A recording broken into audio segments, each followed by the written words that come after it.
네, 할렐루야. 3월 1일 짱목과 말씀수다의 시간입니다. 말씀수다에 오신 여러분들을 환영하고 사랑하고 축복합니다. 오늘은 또 3일절이라서 쉬고 계시는 분들이 참 많으실 텐데요. 저도 개인적으로 3월 1일이 좀 특별한 날입니다.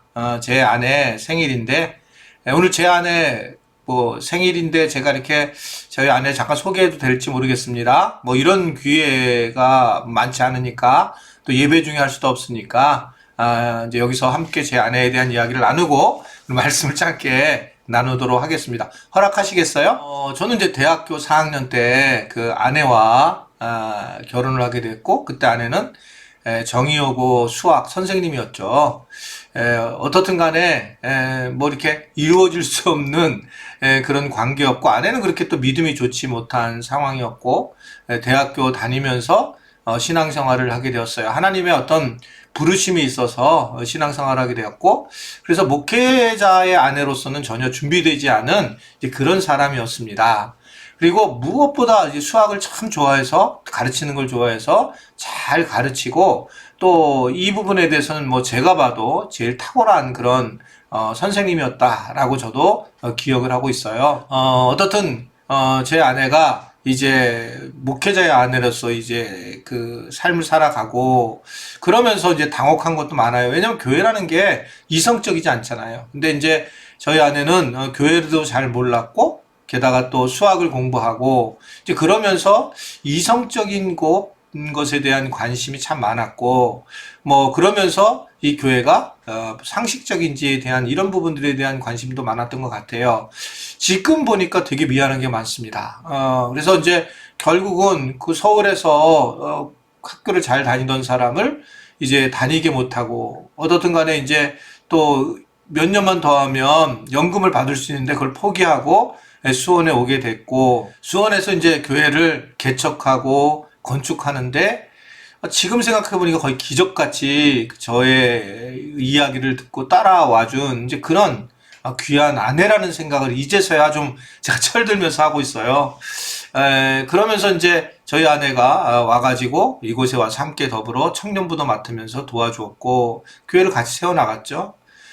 그러면서 또 건축을 할 때는 또 제가 재정적으로 먹고 살기를 우리 교회에서 해줄 수 없어서 저희 아내가 이제 또 다시 학교로 몇 년 동안 임시직으로도 나가서 돈도 벌어오는 일도 했고 그랬습니다. 지금도 역시 부청에서 열심히 사역을 하고 있는데, 어떻게 보면 저랑 너무 다른 사람이고, 저는 교회에서 자랐기 때문에 약간 신비적인 것들도 있고, 그리고 어떨 때는 때로는 비이성적인 행동을 취할 때가 있는데, 그런 거를 많이 도와준 아내의 생일입니다. 그래서 제가 오늘 길게 한 이유는 이런 기회에 또 아내를 소개할 수밖에 없는데, 정말 저를 잘 돕는 배필이 되었고, 제가 이제 어쨌든 목회 끝나면 제가 잘 돕는 배필이 돼야 될 거라고 하는 생각이 들어서 최고의 아내였고 또 최고의 사모였다고 저는 생각을 하고 있어요. 오늘 생일이니까 우리 아내한테 축하 메시지라도 보내주시면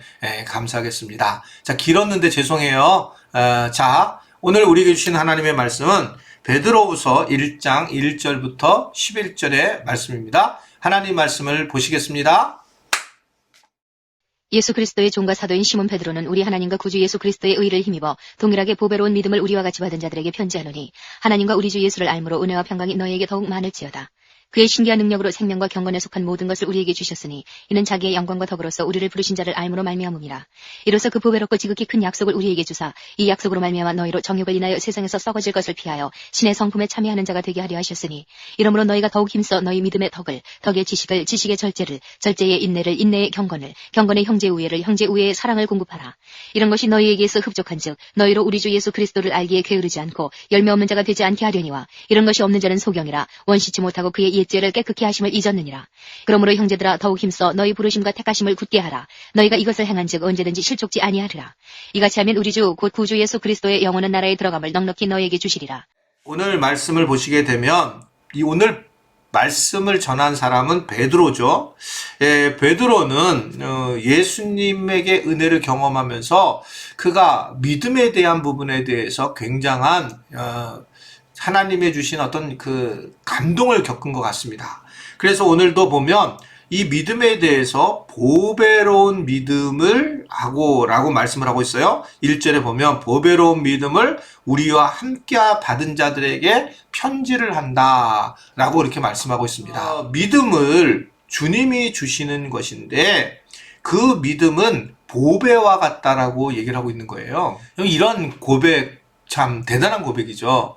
우리는 대체로 믿음을 내가 갖는 것을 믿음이라고 보는데 지금 내가 가지고 있는 믿음조차도 하나님이 주셨다, 우리 주님이 주셨다라고 고백을 하면서 이 믿음은 사실은 보배와도 같다라고 하는 것을 이야기를 하고 있는 겁니다. 그럼 지금 내가 가지고 있는 제일 중요한 게 뭐냐? 믿음이라는 걸 아셔야 돼요. 특별히 영상을 보시는 분들은 야, 이게 정말 믿음이라는 게 얼마나 중요한가 라고 하는 생각을 정말 다시 한번 해봤으면 좋겠어요. 내가 믿음을 가지고 사는 것이 얼마나 귀한가. 이 믿음은 하나님 주신 가장 큰 축복이고 또 보배로 여겨야 된다는 거죠. 니네 집에서 제일 귀한 게 뭐야? 라고 물어볼 때 오늘 보면 말씀 보면 가장 귀한 것은 하나님이 내게 주신 믿음이다. 아멘이세요? 하나님이 내게 주신 믿음. 내가 믿음을 갖고 싶어도 못 갖는 사람들이 세상에 너무너무 많이 있어요. 그 믿음을 갖기 위해서 정말 발버둥 치는 분이 많습니다. 그런데 믿음을 갖지 못하는데 우리가 믿음을 갖고 이렇게 예수님을 믿게 되고 이런 코로나로 만나지도 못하지만 영상으로라도 이렇게 우리가 아침에서 또는 오후에서 저녁에서 짱목과 말씀 수다를 나누는 것만으로도 참 놀라우신 하나님의 은혜다라고 하는 생각을 하게 되는 것입니다. 이게 왜 보배일까? 그것은 하나님이 우리에게 생명을 주셨다라고 3절에 얘기를 하고 있고요. 생명처럼 귀한 게 없잖아요. 그리고 4절을 보면 약속을 주셨다라고 말씀을 하고 있어요. 약속을 하시고 생명을 주셨다. 누군가 우리에게 생명을 주신다고 약속을 하시는 거죠. 그것을 믿음으로 우리에게 허락하셨고 그 믿음으로 말미암아 우리는 구원을 받게 된 그런 상황이라는 것을 말씀을 하고 있습니다. 그러면서 이 베드로는 우리에게 뭘 말씀을 하고 있냐면 우리가 이렇게 돼서 최종 목적지가 있는데 그게 뭐냐? 주님을 닮는 건데 주님을 닮는 거가 어떤 거냐라고 했을 때에 바로 4절을 보면 신성한 성품에 참여하는 자. 옛날 성경을 보면 신의 성품에 참여하는 자로 말씀을 하고 있는 걸 볼 수 있습니다. 신의 성품에 참여하는 자. 그래서 우리가 하나님의 신성한 성품에 참여하는 그런 모습으로 우리를 만드셨다라고 이렇게 전해주고 있는 것입니다. 과연 가능할까? 왜 가능하냐면 내 믿음이 하나님이 주신 믿음이기 때문에 그래요. 그리고 하나님의 성령님께서 내게 믿음을 주셨기 때문에 그러기 때문에 우리는 하나님의 성품에 참여하는 자가 될 수가 있어요. 내가 훌륭해서가 아니라 이것을 내가 노력해서 되어지는 것이 아닌 겁니다. 그래서 어떻든 간에 이 부분에 대해서 어떻게 하나님의 성품에 참여해야 될까라고 할 때에 오늘 말씀은 믿음의 덕에 지식의 절제 인내 경건 형제 후에 사랑을 쌓아가면서 이러면서 조금씩 발전해 나가야 된다라고 하는 것을 이야기를 하고 있습니다. 우리가 예수님을 믿는 것으로 끝마치는 것이 아니라 예수님의 성품에 참여하는 자가 돼서 한 발짝 한 발짝 나가서 삶의 변화를 일으키는 것이 매우 중요한 부분이다. 그래서 이제 이런 부분에 대해서 우리가 계속적인 연습을 해야 되고 계속적으로 우리가 발전해 나가는 것이 성화의 모습이라고 하는 것을 이야기를 하고 있는 겁니다. 왜요? 왜냐하면 세상에서는 우리가 하나님의 자녀라는 것이 별로 중요하지 않아요. 하나님의 자녀라는 것을 통해서 어떤 열매를 맺고 어떠한 서로 간의 과정을 겪게 하느냐, 이것이 훨씬 더 중요하게 생각하고 있기 때문에 그렇습니다. 오늘 말씀을 잘 우리가 이해를 하시면 좋겠고, 그리고 우리가 또 이 말씀에 따라 세상에서 어떻게 살아가야 될까, 이것을 생각하는 것이 중요하다는 겁니다. 그래서 저는 주 예수님을 바라보라 라고 하는 말이 가장 중요한 말씀이긴 생각하지만, 그런데 예수님을 바라보게 되면 결국은 삶의 변화가 일어나지 않아요. 그래서 예수님을 바라보는 것과 더불어 예수님이 바라보는 곳을 우리도 함께 바라봐야 된다. 그것이 이제 세상이고 그곳에 예수님이 하신 사역들이 우리가 이 땅에서 해야 될 사역이라고 하는 것을 생각할 수가 있습니다. 그래서 오늘도 우리가 누구를 만나든 간에 하나님의 나라를 어떻게 하면 전하는지, 내가 예수님의 성품에 참여한 자로 어떻게 이 상황을 대하면 좋을지, 우리의 생각과 우리 환경이 내 이득과 개인적인 어떤 상황을 떠나서 직접적으로 하나님의 나라를 전하는 것이 참 중요하다. 그래서 우리는 가능한 세금을 떼어먹거나 또는 우리가 조금 더 이득을 얻기 위해서 행동을 취하기보다는 조금 더 우리가 손해보는 인생을 살아갈 때에, 그럴 때에 세상 사람들은 저 사람을 예수 믿는 사람으로 바라보고, 그러면서 우리도 예수님의 성품에 참여하는 자가 되지 않을까라는 생각을 하게 됩니다. 아무쪼록 3월 달의 시작인데 여러분들이 말씀을 잘 기억하고 그 예수님의 성품과 더불어서 삶의 변화까지 일으키는 그러한 영향력 있는 우리 생활선교사 크리스찬들이 될 수 있게 되기를 주님의 이름으로 축원해 드립니다.